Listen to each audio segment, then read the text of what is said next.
dói. Júlia, cadê o meu tesouro? Cadê meu tesouro? Tá olhando pra mamãe, é?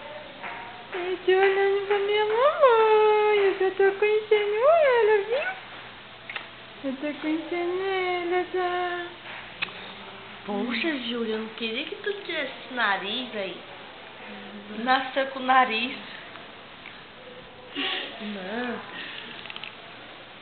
Aí quando você não quer, aí que nasce mesmo. Sobrancelha.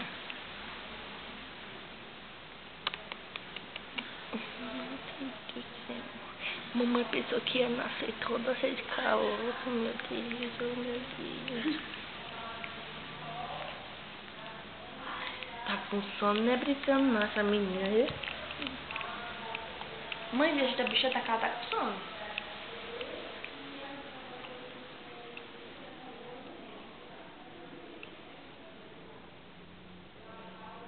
Deixa eu ver. Vai, mãe.